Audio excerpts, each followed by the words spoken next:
Hi there, my name is Shane and I am an alcoholic. Today I wanted to talk about isolation, which has been a big issue for me even before I started drinking. I would push other people away and isolate myself as much as I could. I feel like part of that is due to growing up in an alcoholic household where I couldn't really trust the adults in my life to do what they say they were going to do or be what they said they were going to be. So I just learned to, rely on myself and push other people away because I couldn't trust them. And, it definitely carried into my drinking career. Uh, Once you start upsetting everybody and people are pissed off at you, don't want to be around you, good. I know how to isolate myself. That's fine with me. I'll drink alone and I don't need to see you. So it was definitely a bad habit that was exacerbated in drinking, and even in sobriety, the pandemic was terrible for my isolation.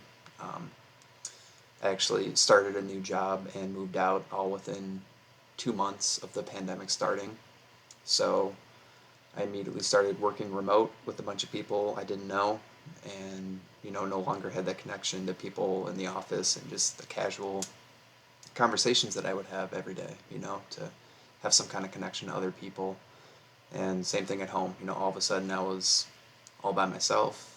And, you know, with meetings having gone away during at least the early phase of the pandemic, I wasn't into the idea of Zoom meetings, so I just let isolation kind of take over. And I feel like I'm still reeling from it. I feel like my social skills went downhill um, over that course of time, and they still haven't recovered. Um, so it's definitely a big one, for addicts and alcoholics. I feel like we need to have some kind of connection to other people and just have some kind of meaning. That's why I feel like having a sponsor is such a crucial component of sobriety, at least early on. To have someone to talk to bounce ideas off of, and you know, it gives you a way to hear your own ideas out loud, whether it is saying them out loud, writing them down, something to get them out of your own head. Because, at least in my experience, when everything just stays in my head, it just goes negative, worst case scenario every time. It'll snowball, and the longer I let it go without just getting outside of myself, outside of my head, the worse I get mentally. And the further I get from good recovery, good sobriety. And even though I haven't, taken that drink, my recovery has gone downhill. I can, honestly say that I still feel like my first year of sobriety was my best recovery.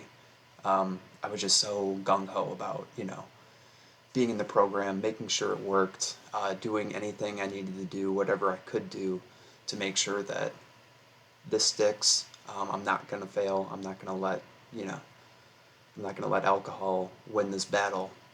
And ever since then, I've kind of been able to rest on my laurels a bit.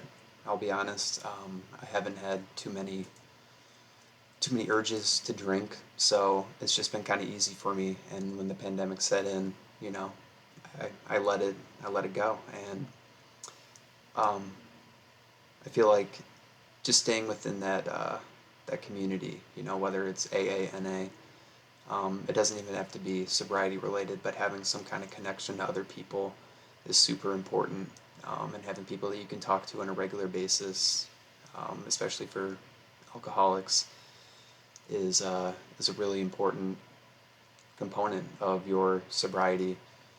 Um, I will overthink things to the maximum, and when it's just me, there's no it's no hold barred, right? I can just go off the deep end and think about the worst possible thing, and that becomes my reality until I talk to someone else and have to kind of be honest. I can kind of hear how crazy I'm getting, and oh, okay, yeah, maybe I'm kind of getting off the deep end here and need to realign my thoughts. And it's always been other people that have been able to bring me back, and at least in my experience, the program has really provided a great outlet for that. Um, don't go to as many meetings as I should, especially with the way that I think about things and the way that I can get so negative so fast on my own, even at work. I just hold everything in and I don't say anything, even when things are snowballing and it's getting to be too much.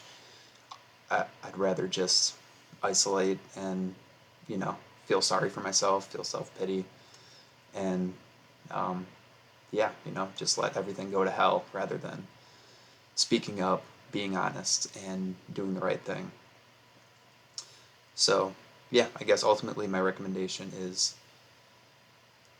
if it's not AA or NA, just be a part of something. You have to have some greater meaning and have other people around you that are not only going to support you, but just be able to listen to you and provide feedback.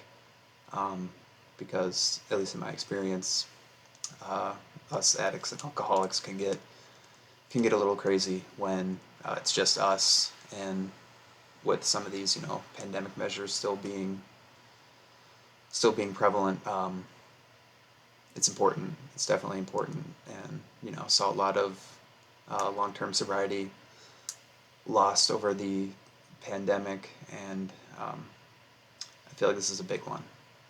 So again, recommend talk to anyone, just have that human connection.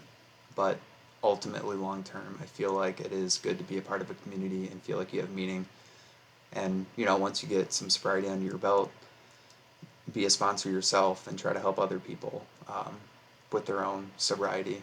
And at least for me, talking about it always puts me in a better mood. And when I'm able to help someone, it's unmatched. So yeah, that's what I have today. Try to avoid that isolation. And yeah, I'll be back soon. Thanks.